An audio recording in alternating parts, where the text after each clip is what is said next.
Saya panjatkan kesyukuran saya kepada Allah Subhanahu wa taala. Dan pada malam ini kita dapat meneruskan kuliah bulanan kita di Surau Jamaliyah di Taman Seri Rembau, Negeri Sembilan. Hari ini 20 bulan 7 insya-Allah. Jadi tuan-tuan, saya sentiasa kongsikan kuliah saya dalam Facebook video, sebab ini sesuatu yang saya rasa boleh dikongsi bersama tuan-tuan. Jadi seperti mana yang tuan-tuan dan puan-puan maklum, malam ni saya tak bawa komputer saya, tuan-tuan, terlupa nak bawa. Jadi seperti mana yang tuan-tuan dan puan-puan sedia maklum bahawa kuliah saya ni, dia punya tajuknya ialah pengukuhan akidah menerusi mukjizat Al-Quran dan Sunnah Nabi daripada sudut saintifik. Jadi tajuk itu tuan-tuan saya fokuskan kepada akidah atau iman, untuk menunjukkan betapa pentingnya akidah atau iman itu tuan-tuan. Akidah atau iman ini adalah asas kepada transformasi, perubahan. Kalau kita nak lakukan perubahan yang daripada tidak baik kepada yang baik tuan-tuan, maka asasnya ialah akidah Islam. Sebab itu tuan-tuan, kalau kita merujuk kembali kepada sirah Nabi Muhammad SAW, sirah ni maknanya ialah sejarah kehidupan baginda Rasulullah SAW. Nabi SAW ini dilahirkan di Mekah tuan-tuan. Dan ketika Nabi SAW dilahirkan di Mekah ni tuan-tuan, masyarakat Arab di Mekah ni sedang mengalami suatu masalah yang cukup besar.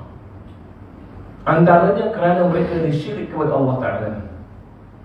Walaupun mereka tahu, mereka mengetahui yang menciptakan langit dan bumi. Ini dirakamkan dalam Quran tuan-tuan.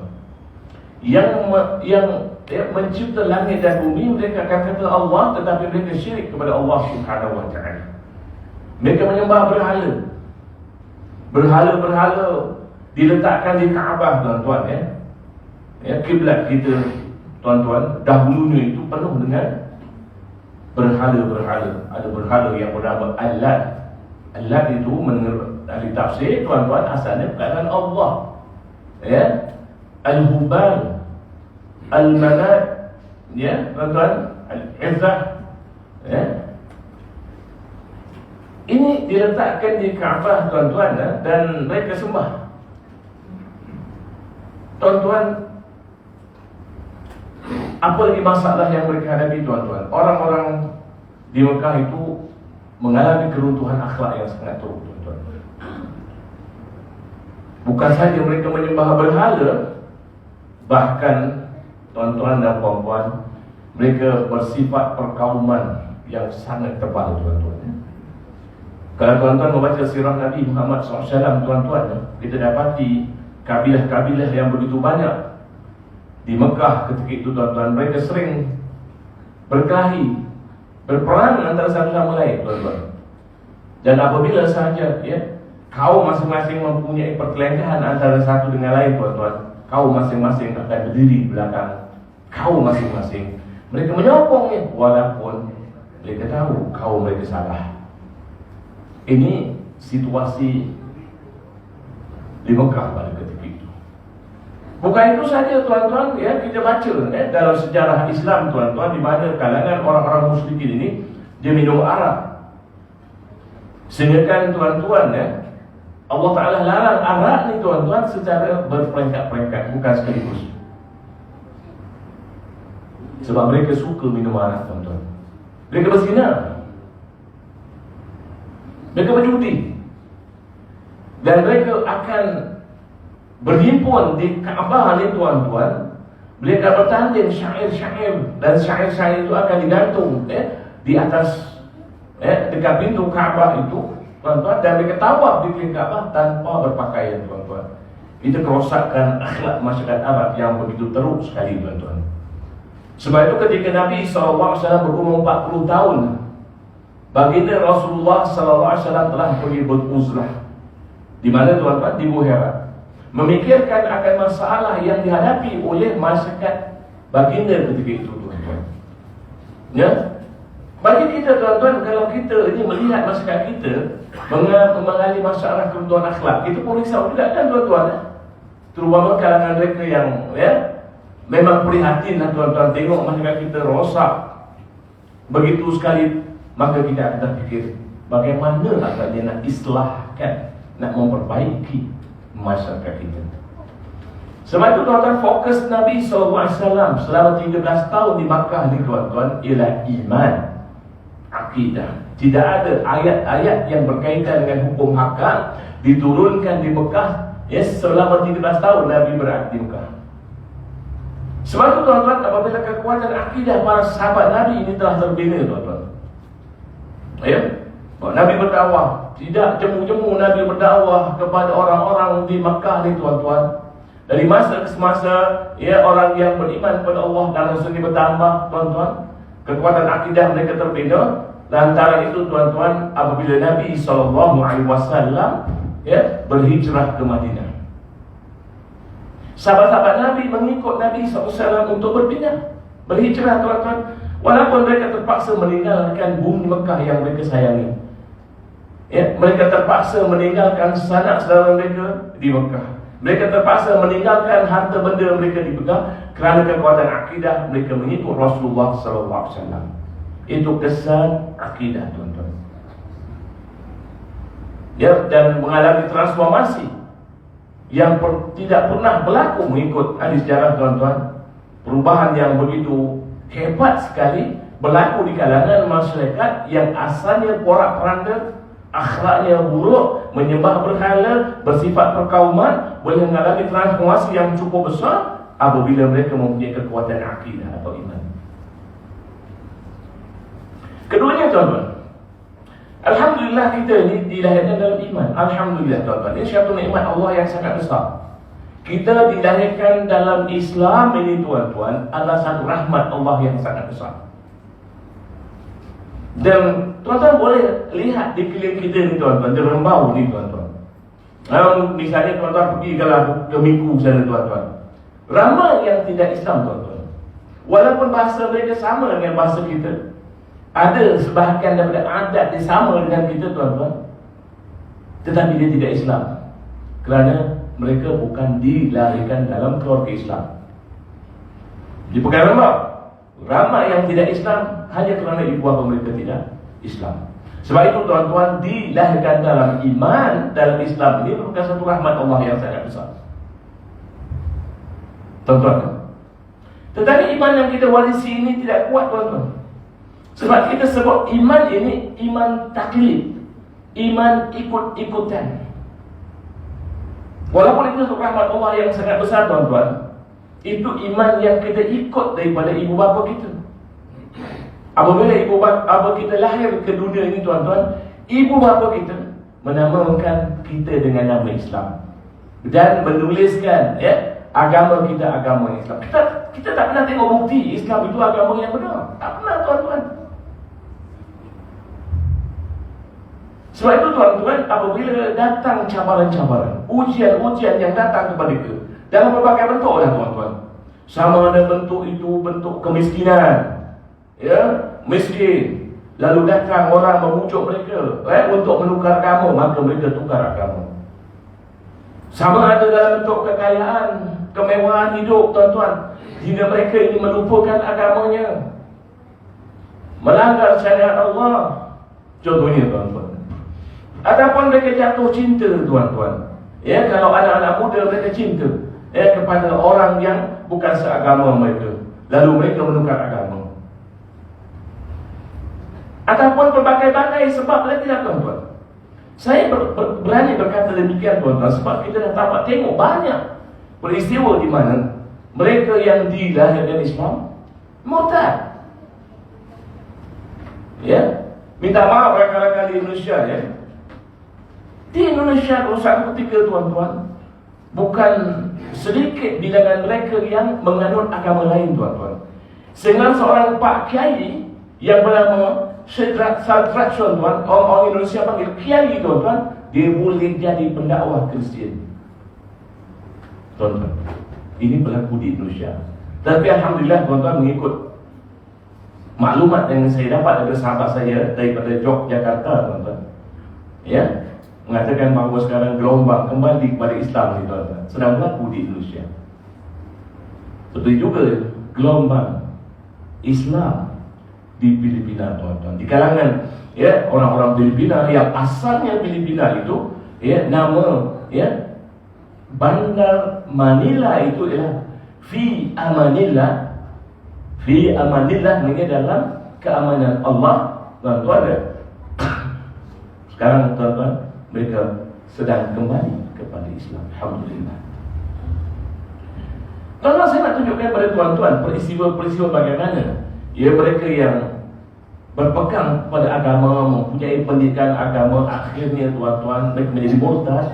Saya teringat tuan-tuan, saya nak ceritakan kepada tuan-tuan bagaimana seorang wanita di Johor, walaupun dia lulus dari khas, akhirnya kerana cinta tuan-tuan, ya wanita ini sanggup menekar agama. Nah, kalau dulu tuan-tuan, ya, ungkapan pantun Melayu ini, ya, apa dia bagi, apa ni, saya lupa dia punya pantun ni tuan-tuan. Nasi lemak buah bidara, sayang selasih hamba lurutkan. Ya, sayang emak, sayang saudara, kerana kasih hamba turutkan. Ini memang pantun yang ya tuan-tuan yang segar dalam minda orang zaman dulu lah tuan-tuan. Tapi sekarang ni tuan-tuan, ya anak-anak yang dididik Islam ni dia menukarkan dia punya pantun ini.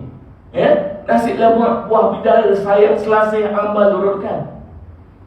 Buang emak, buang agama kerana kasih hamba lurutkan. Buat satu tuan-tuan. Itu peristiwa yang berlaku tahun 97, 98 begitu tuan-tuan. Sehingga orang-orang Islam rasa gempar tuan-tuan. Ya, mereka berkumpul di mana? Di Masjid Jami', ya, Kuala Lumpur, untuk bermunajat kepada Allah Subhanahu wa taala agar wanita itu dikembalikan kepada agama asalnya. Barangkali tuan-tuan boleh ingat lagi. Kemudian tuan-tuan, ada lagi tuan-tuan. Contohnya seorang pemuda daripada Ipoh tuan-tuan, yang pernah belajar di sekolah menengah agama yang terkenal di Ipoh tuan-tuan, sampai tingkatan 3. Pastinya dua orang yang saya rujuk ini tuan-tuan, dia sudah tahu hukum akad tuan-tuan, hukum haram, hukum wajib, hukum sunat dan sebagainya. Tetapi ya, pemuda yang saya sebutkan telah murtad, telah keluar daripada agama dan menjadi pendakwah pada agama yang lain tuan-tuan. Itu contoh. Yang ketiga tuan-tuan, ya, seorang dosen, seorang pensyarah di mana? Di Universiti Surakarta, Indonesia. Ya, namanya Saifuddin Ibrahim tuan-tuan. Dia juga telah murtad, telah menganut agama lain dan menjadi pendakwah bagi agama yang lain itu tuan-tuan. Tiga contoh tuan-tuan. Yang keempat tuan-tuan, saya nak tunjukkan kepada tuan-tuan ya, bagaimana seorang hafiz Quran yang belajar, yang hafal Quran di mana? Di Mesir tuan-tuan. Akhirnya bila dia tengok ya, masalah yang berlaku di kalangan umat Islam ni tuan-tuan, ketika itu ya, isu berkaitan dengan ISIL atau Daesh tu tuan-tuan sedang berkembang, sedang dimainkan oleh media massa tuan-tuan. Dia kata ya, Muhammad inilah yang memerintahkan orang Daesh untuk membunuh orang-orang lain. Lalu dia jadi etis. Dia kata dia tak percaya Tuhan, dia tak percaya Muhammad. Dia kata tuan-tuan, hafiz Quran tuan-tuan. Dan di Kuala Lumpur tuan-tuan, di Kuala Lumpur, di tempat yang saya kerap, dia diundang untuk bagi ceramah, Persatuan Suwal Islam Jamiah, dia bangunan tinggi tuan-tuan. Dekat bawah tu tuan-tuan, dia ada tempat dia bagi sumbangan makanan kepada orang-orang yang gelandangan. Antara yang gelandangan itu tuan-tuan, ada satu daripadanya hafal Quran dan dia sudah masuk agama lain. Jadi isu-isu yang dihadapi oleh masyarakat Islam zaman sekarang. Minta air.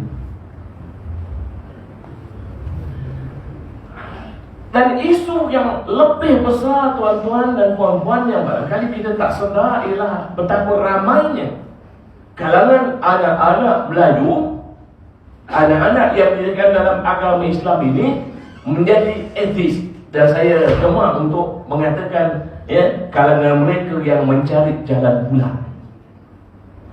Mereka cari jalan pulang tuan-tuan untuk mencari dalil dan bukti bahawa agama yang mereka anuti ini agama yang benar.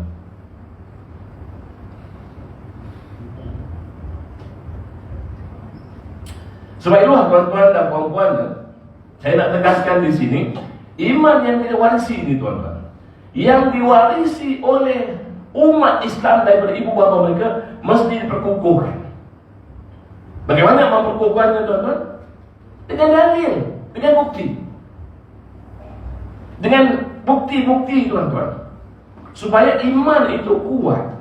Walau apa sahaja yang datang mencabar iman mereka tuan-tuan, mereka kukuh seperti gunung Everest, tak boleh digoncang iman mereka tuan-tuan. Dan apabila saya bercakap tentang akidah tuan-tuan, iman, menguatkan iman tuan-tuan, dalam Islam ni tuan-tuan, bila saya sebut akidah ada 4 cabang ni tuan-tuan. Yang pertama berkaitan dengan ketuhanan. Number 1, yang sebut ilahiyah, persoalan tentang Tuhan. Tuhan itu ada ke tidak tuan-tuan? Kita sebut Tuhan itu ada, tapi apa buktinya Tuhan itu ada? Nabi SAW mengajar kita tuan-tuan, maknanya approach orang ni dengan kekuatan mental dia tuan-tuan. Sebab itu Nabi SAW apabila ditanya oleh orang Arabi ini orang Badui di padang pasir tuan-tuan, ramai di negara-negara Arab tuan-tuan. Macam di Mesir, di Saudi Arabia banyak orang Badui. Di Jordan banyak orang Badui. Kadang-kadang orang Badui ini dibiarkan bodoh gitu aja tuan-tuan. Sebab yang bodoh itu akan jadi pengikut yang sangat setia tuan-tuan. Bila Arabi ini dia tanya kepada Nabi, "Ya Muhammad," kan kasar orang-orang Arabi ini kasar tuan-tuan. Dia panggil Nabi ini ya Muhammad saja tuan-tuan. Kalau sahabat Nabi yang telah dididik, yang bertamadun ni tuan-tuan, dia akan panggil Nabi SAW ya Rasulullah. Tapi Arabi dipanggil Nabi Muhammad ya Muhammad. Ya Muhammad, apakah bukti Tuhan itu ada? Nabi bagi yang paling mudah sekali tuan-tuan, dia berkait dengan keadaan sekitar orang Badui. Orang Badui ni apa dia tuan-tuan? Dia punya keadaan keliling dia tuan-tuan penuh dengan binatang-binatang, unta. Tuan-tuan mereka ni membela unta. Nabi jawab dengan mudah. Nabi kata tuan-tuan, adanya tahi unta menunjukkan adanya unta. Very simple. Macam kita lah tuan-tuan nak pergi ke kampung Miku tuan-tuan. Contohnya kampung Miku Saya pernah masuk sana tuan-tuan, kampung Miku dulu dengan sini. Kalau tuan-tuan masih ingat lagi, dulu ada Dr. Mas'ud ada arwah Muhammad Syah dulu kat sini kan. Kita berkemah kat kampung Miku ni tuan-tuan. Nah, dengan orang macam ni tuan-tuan, saya tak boleh cakap macam saya cakap dengan tuan-tuan, bukti saintifik. Dia pun tak faham tuan-tuan. Jadi antara cara yang mudah untuk mereka, kita berbual kepada mereka tuan-tuan. Nak tarik mereka, kita kena buat baik dengan ikram dengan dia tuan-tuan, kan? Nah, jadi apabila Nabi tunjukkan jalan tuan-tuan, bermakna approach orang ni tuan-tuan bergantung pada minda dia. Sekarang ni saintis tuan-tuan banyak yang ateis. Dia tak percayakan adanya Tuhan pencipta. Mereka menganggap bahawa alam ini jadi dengan sendirinya. Tetapi tuan-tuan, orang yang berilmu seperti saintis ni tuan-tuan, apabila sampai satu ketika dia boleh fikir sendiri tuan-tuan. Saya bagi contoh tuan-tuan, Profesor Dean Kenyon, tuan-tuan boleh semak dalam internet, cari dia punya YouTube, Profesor Dean Kenyon. Seorang profesor dalam bidang genetik. Genetik inilah pewarisan tuan-tuan. Saya nak bagi contoh genetik ni tuan-tuan. Dalam badan kita ada sel dalam sel itu ada nukleus, dalam nukleus ada kromosom, dalam kromosom itu tuan-tuan ada DNA. Nak buat DNA tuan-tuan, proses nak membuat DNA baru tuan-tuan, ya, ataupun saya nak sebut pada tuan-tuan, DNA, deoxyribonucleic acid. Kalau kita di sekolah-sekolah kita balikkan dia, acid deoxyribonucleic. Ini kita tukar kepada bahasa Melayu tuan-tuan, sebab bahasa kita memang kurang istilah-istilah saintifik ni tuan-tuan. Untuk DNA ni tuan-tuan ialah bahan-bahan warisan yang diturunkan daripada ibu bapa kepada anak. Ya tuan-tuan, ya, kalau orang Melayu dia hasilkan orang Melayu. DNA punya peranan tuan-tuan. Bila dia berkahwin, orang Melayu kahwin dengan orang putih ni tuan-tuan, dia akan datang anak yang bukan orang Melayu, bukan orang putih, campur. Sebab DNA ibu campur DNA bapa tuan-tuan, campur. Itu contoh tuan-tuan. Orang Melayu dia ada satu peribahasa yang barangkali tuan-tuan ingat, bapa boleh anak rintik. Tuan-tuan, itu mungkin dari segi sikap lah tuan-tuan. Baik. Jadi Profesor Dean Kenyon ni tuan-tuan, seorang profesor yang sepanjang dia berkarya dalam bidang sains tuan-tuan, dia tulis kertas kerja, dia bentangkan kertas kerja di seluruh dunia tuan-tuan. Akhirnya dia terfikir, nah kalau DNA ni sesuatu yang sangat susah untuk dicipta, untuk terbentuk, dan ia memerlukan DNA yang lain untuk membentuk DNA yang baru, tuan-tuan, dia terfikir, bagaimana DNA yang pertama sekali terbentuk? Nah, dia fikir macam tu je tuan-tuan. Dia fikir sendiri. Tidak ada orang berhujah dengan dia tuan-tuan. Akhirnya dia kata, apa dia kata? There must be an intelligent being. Apa maknanya? Mesti ada yang bijaksana yang mengatur susun ini semua. Ya, tuan-tuan pun tahu kan, ada vaksin COVID-19 yang digunakan mRNA, messenger RNA tuan-tuan. Itu oleh di antaranya tuan-tuan, nak menghasilkan DNA baru kena ada DNA lama, sebab dia perlu kepada template dia tuan-tuan. Itu contoh, itu satu. Akhirnya dia kata Tuhan itu mesti ada. Tetapi tuan-tuan, masalahnya tuan-tuan, mungkin belum ada orang yang approach Dean Kenyon ini tuan-tuan, berkaitan dengan agama Islam tuan-tuan. Mungkin didengar oleh orang-orang lain mengenai Islam ini agama yang begitu begini tuan-tuan, tapi dia tak pernah dengar yang ini tuan-tuan. Kenal seorang lagi tuan-tuan, etis. Etis ini etis yang cukup hebat tuan-tuan. Dia serupa dengan Dean Kenyon tadi tuan-tuan. Dia tulis kertas kerja, dia tulis kertas kerja, dia bentang kertas kerja, dia etis. Etis mana tak percayakan adanya Tuhan tuan-tuan. Benda yang sama difikirkan tuan-tuan.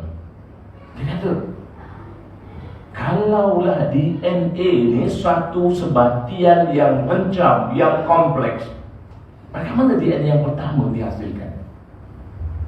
Yang mula-mula sekali. Dia tak boleh selesaikan isu ni tuan-tuan. Akhirnya dia kata, mesti ada intelligent being yang bijaksana. Nah tuan-tuan, yang dipanggil intelligent being ini tuan-tuan, yang bijaksana, kita dah sebut selalu al-alim kan, yang maha mengetahui tuan-tuan.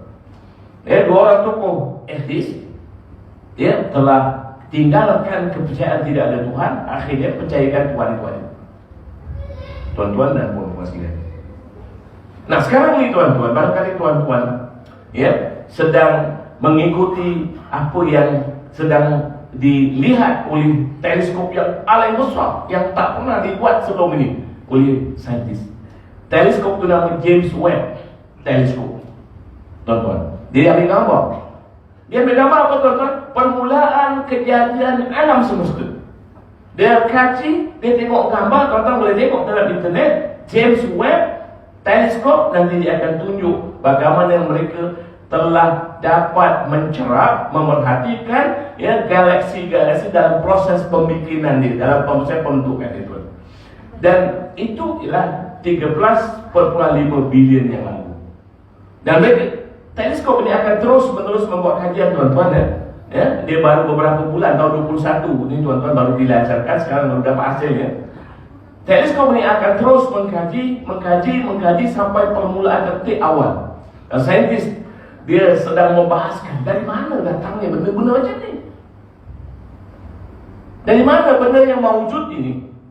Benda-benda yang mawujud ini, yang ada ni, datangnya daripada mana?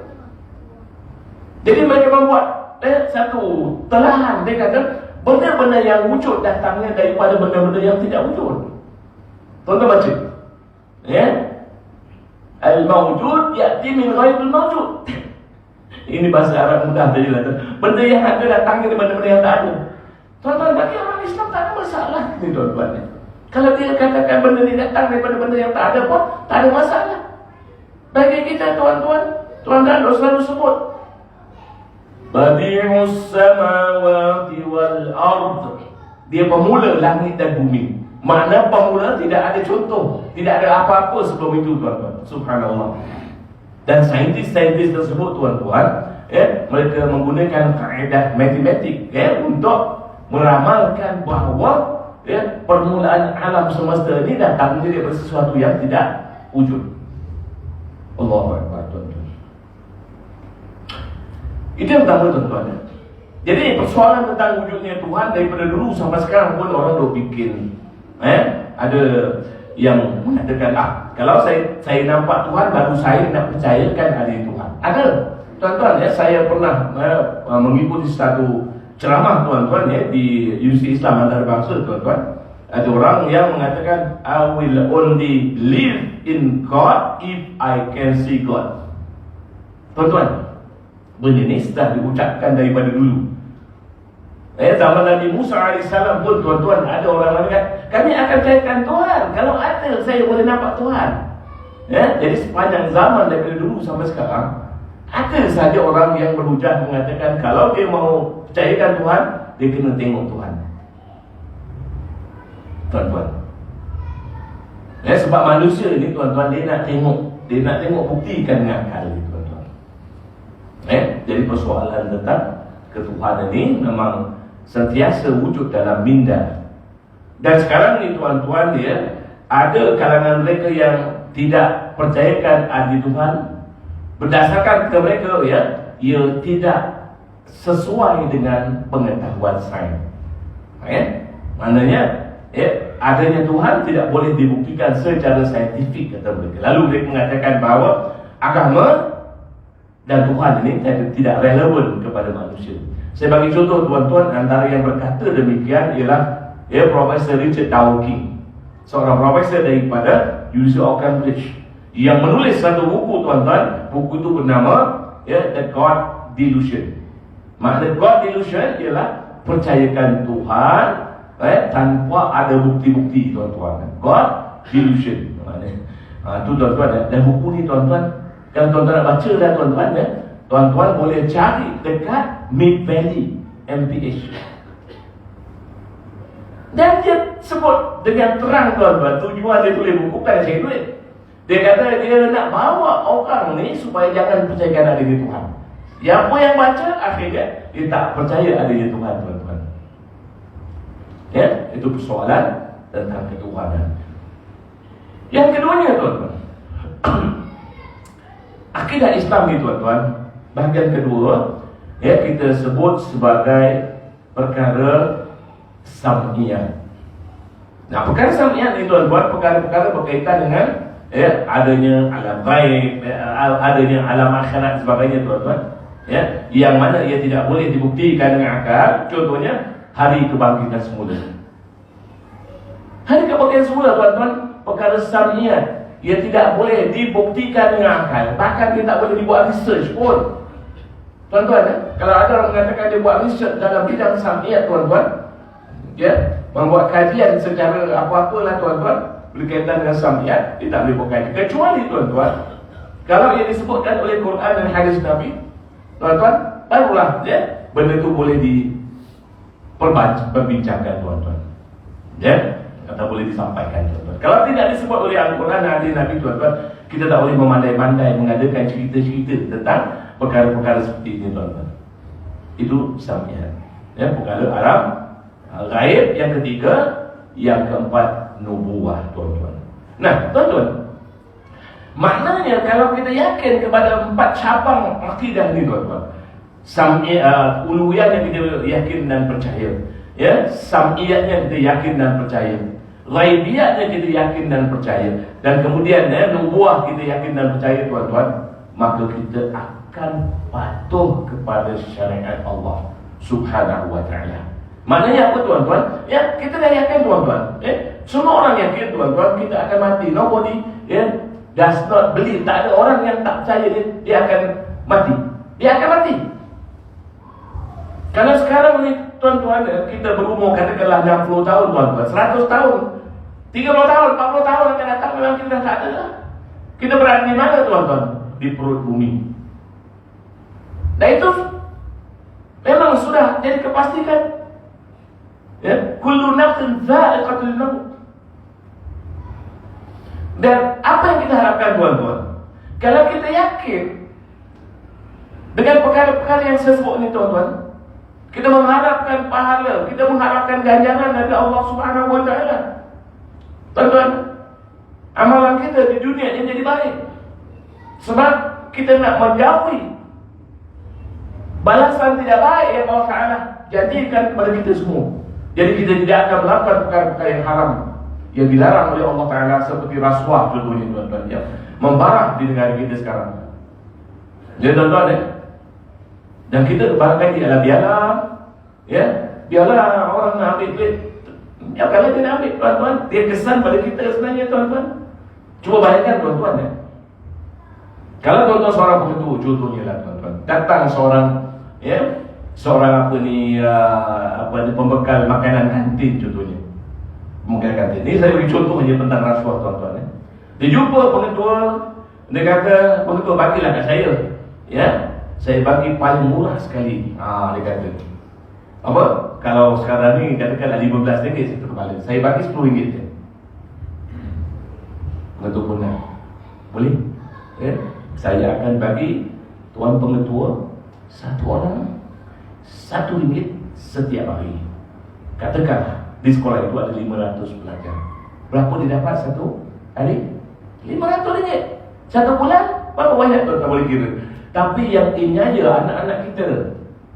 Anak kita tidak dapat makanan yang sepatutnya dia dapat. Ini satu contoh, tuan-tuan. Jadi, ya, rasuah ni sangat dahsyat, tuan-tuan, kan? Sangat dahsyat. Runtuh negara kerana rasuah. Itu satu. Kerana, tuan-tuan, apabila kita yakin akan perkara-perkara ini, tuan-tuan, ya, kita akan dibalas oleh Allah Ta'ala, pastinya kita tidak akan melakukan perkara-perkara yang diharapkan oleh Allah yang lain. Minum arak, ya, ditinggalkan. Walaupun contohnya, tuan-tuan, kalau tuan-tuan seorang pembesar negara, contohnya tuan-tuan pergi ke satu negara lagi sebagai tetamu, tuan-tuan, ya, menjadi suatu budaya di negara tersebut untuk menerima tetamu, dia pun sediakan arak dalam, ya, dia punya cawan. Ya, tuan-tuan, ataupun gelas dia, tuan-tuan, dia pun nak ajak tuan-tuan, ya, buat toasting, tekan, ting, gitu, tuan-tuan, ya. Tuan-tuan, kalau kita beriman pada Allah dan Rasulnya, bukan kita awal-awal, kita berkawan, please, ya, just put plain water, tuan-tuan, ataupun macam pelumbu motosikal, tuan-tuan, yang menang hadiah Grand Prix. Saya tunjukkan dulu, tuan-tuan, ya, ini seorang pemuda Melayu ni, tuan-tuan, dia dapat F1 dulu, nombor 1. Nombor 1 ke nombor 2, tuan-tuan? Nombor 2. Ya, kan dia meraihkan dengan arak, kan, tuan-tuan, ya, meraihkan dengan arak. Ketika digoncang arak tu, tuan-tuan, ya, pelumba itu telah melarikan diri, tuan-tuan. Itu contoh, tuan-tuan. Seorang pemuda Yaman, saya bagi contoh, tuan-tuan, dia belajar di Amerika Syarikat. Ya, pemuda Yaman ni, tuan-tuan, ya, telah diserbu oleh 5 orang perempuan, ya, wanita muda daripada Amerika Syarikat di universiti tempat dia belajar, tuan-tuan. Ya, tuan-tuan, ada beritanya, tuan-tuan, ya, wanita tersebut telah masuk ke dalam kamar pemuda Yaman ni dan telah meninggalkan pakaian mereka. Pemuda Yaman ni buka tingkap, cabut lari, tuan-tuan. Ini contoh, tuan-tuan, orang yang, ya, mematuhi syariat Allah Ta'ala.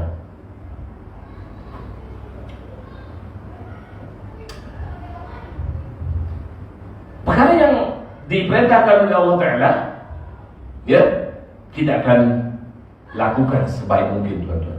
Sebab itu tuan-tuan, ya, Allah Ta'ala perintahkan kita untuk solat, maka kita solat. Tuan-tuan datang ke surau ini untuk bersolat berjamaah. Sebab Nabi SAW bersabda, kata Nabi SAW, solat berjamaah ganjarannya 27 kali ganda daripada solat bersendirian. Kita datang ke surau ini, tuan-tuan, untuk solat berjamaah setiap waktu, kerana kita nak dapat ganjaran, insya-Allah, tuan-tuan, ganjaran yang lebih daripada Allah Subhanahu wa Ta'ala. Itu contohnya, tuan-tuan. Orang yang beriman, tuan-tuan, dia akan akan mematuhi syariat Allah Subhanahu wa Ta'ala. Contohnya, tuan-tuan, contohnya Nabi SAW berpesan, tidak akan mencium bau surga seorang jiran yang menyusahkan jirannya, walaupun dia sembahyang, walaupun dia puasa dan sebagainya. Maka orang Islam akan jadi seorang jiran yang baik, tuan-tuan, kepada jirannya. Itu contoh, tuan-tuan. Jadi dia akan mematuhi syariat Allah Ta'ala, tuan-tuan.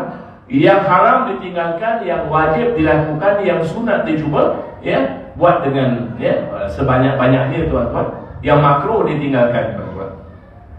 Dan apabila kita patuh kepada syariat Allah Ta'ala ini, tuan-tuan, maka terbentuklah akhlak yang mulia.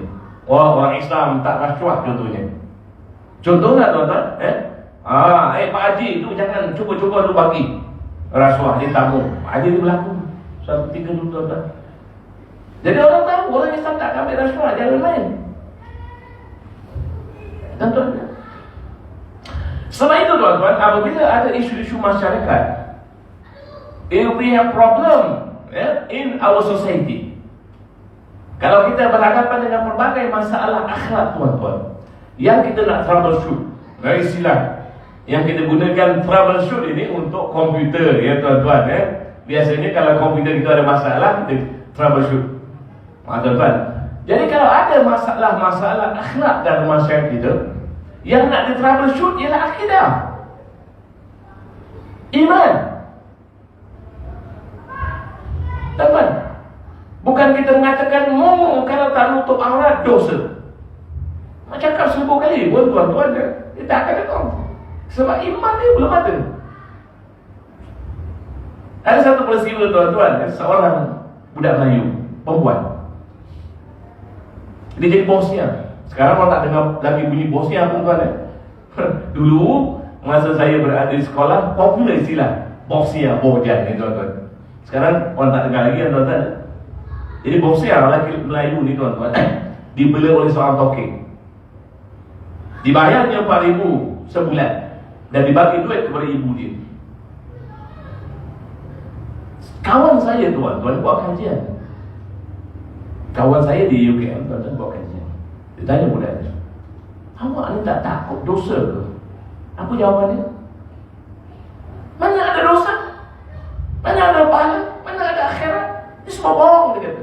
Tuan-tuan, sebab itu, tuan-tuan, akidah tu kalau dia tidak ada, tuan-tuan, dia boleh menjadi macam-macam. Dan akidah ni, tuan-tuan, bukan semata-mata ilmu pengetahuan dan maklumat. Ia juga termasuk keyakinan. Keyakinan, tuan-tuan. Nah, tuan-tuan, kalau siapa yang belajar di Negeri Johor macam saya dan tuan-tuan, belajar sekolah agama di Negeri Johor, tuan-tuan, daripada darjah 1 sampai darjah 6, lepas tu naik darjah khas, tuan-tuan. Kita ni, tuan-tuan, antaranya yang kita belajar, kita tauhid, tipis saja, tuan-tuan. Tauhid tipis saja, tuan-tuan, kecil je. Dalam kita tauhid yang tulis dengan bahasa Jawi ni, tuan-tuan, tulisan Jawi ni, ya, disenaraikan sifat-sifat Allah yang wajib diketahui, sifat-sifat Allah yang mustahil, sifat-sifat Allah yang harus. Nanti dalam peperiksaan, di Johor, tuan-tuan, kalau tak lulus peperiksaan, tak boleh naik kerja. Dan duduklah darjah 3 je, darjah 4 boleh naik. Jadi kita boleh hafal, tuan-tuan. Kalau kita tak lulus, malu kita, tuan-tuan, dengan kawan, tinggal darjah 3 je. Jadi kita hafal, tuan-tuan. Nah, tetapi menghafal itu ada satu step aja lah, tuan-tuan. Tuan-tuan, kalau kita daripada bidang ilmu pendidikan, Kan ada Bloom's taxonomy kan tuan ya. Bloom's taxonomy ada 7 peringkat. Tuan-tuan ya, itu mungkin peringkat yang awal lah tuan-tuan mengetahui. Tetapi bagaimana nak meyakinkan anak-anak itu bahawa Tuhan itu wujud? Tuhan itu maha mendengar. Tuhan itu maha melihat. Tuan-tuan, ya, ini suatu kerja yang perlu dilakukan. Ya tuan-tuan ya, untuk meyakinkan.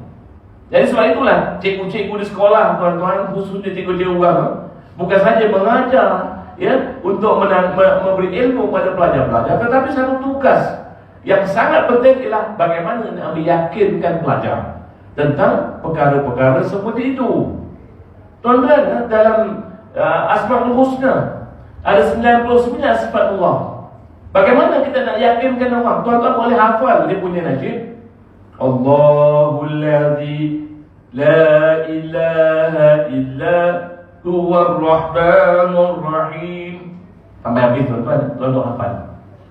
Jadi kalau tuan-tuan, alhamdulillah boleh ingat menggunakan Asmaul Husna untuk berdoa, tuan-tuan.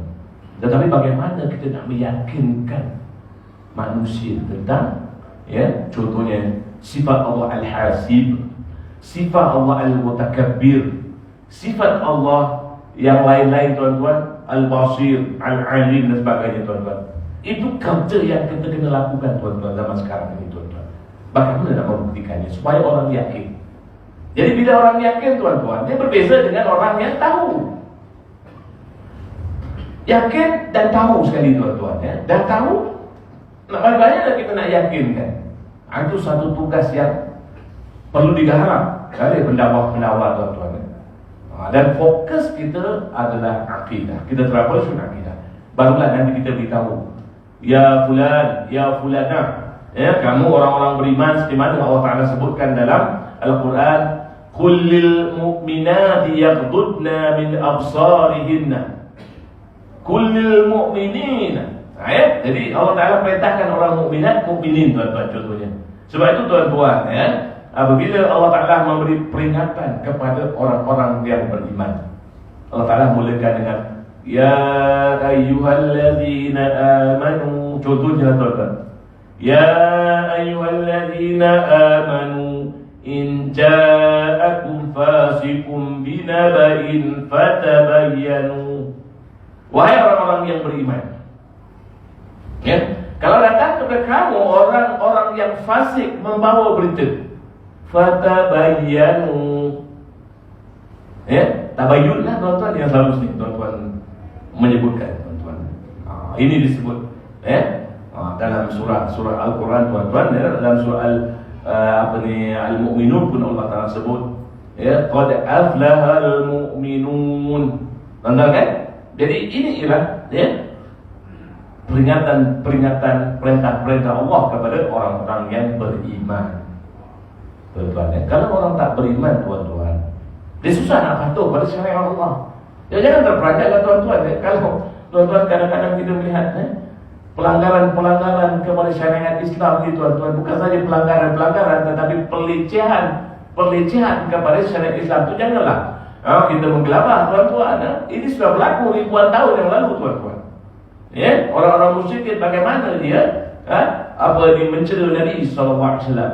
Ya Muhammad, beritahu nasab Tuhan kamu. Ya Muhammad, adakah hari akhirat? Nabi kata ada, aku tak percaya. Contohnya tuan-tuan. Jadi ini peringatan bagi kita semua tuan-tuan. Mudah-mudahan apa yang saya kongsi dengan tuan-tuan malam ini akan lebih bermanfaat kepada kita semua. Saya akhiri dengan aqul qawli hadza, astaghfirullah wa lakum. Assalamualaikum warahmatullahi wabarakatuh.